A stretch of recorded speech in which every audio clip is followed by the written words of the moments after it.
APSC Mains 2018 অহা এটা প্ৰশ্ন discuss the present status of industrial development in the north eastern region. In what possible way do you think the economic development of this region can be accelerated. প্ৰশ্নটোত কৈছে যে উত্তৰ পূব অঞ্চলৰ ঔদ্যোগিক উন্নয়নৰ বৰ্তমানৰ অৱস্থাৰ বিষয়ে আলোচনা কৰা। এই অঞ্চলৰ অৰ্থনৈতিক উন্নয়ন কি সম্ভাৱ্যভাৱে ত্বৰান্বিত কৰিব পৰা যাব বুলি আপুনি ভাবে? ভাৰত চৰকাৰে ছিকিমকে ধৰি উত্তৰ পূব অঞ্চলৰ ৰাজ্যসমূহত বহনক্ষম উদ্যোগীকৰণ আৰু নিয়োগ সৃষ্টিৰ প্ৰসাৰৰ বাবে উত্তৰ পূব ঔদ্যোগিক উন্নয়ন আঁচনি আৰম্ভ কৰিছে। উদ্যোগসমূহৰ বাবে পৰ্যাপ্ত প্ৰাকৃতিক সম্পদ থকাৰ পিছতো উত্তৰ পূব ভাৰতে ঔদ্যোগিক বিকাশৰ ক্ষেত্ৰত এতিয়ালৈকে বিশেষ অগ্ৰগতি লাভ কৰিব পৰা নাই।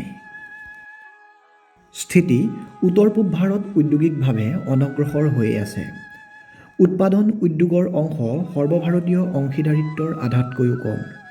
কৃষিভিত্তিক উদ্যোগসমূহৰ উৎপাদনশীলতা ইয়াৰ সম্ভাৱনাৰ সমতুল্য নহয়।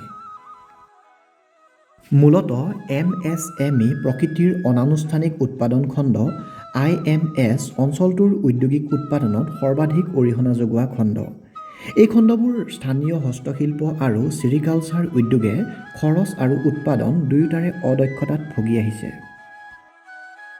পদক্ষেপ: সংযোগ আৰু যোগাযোগৰ বাবে আন্তঃগাঁথনি নিৰ্মাণ কৰা।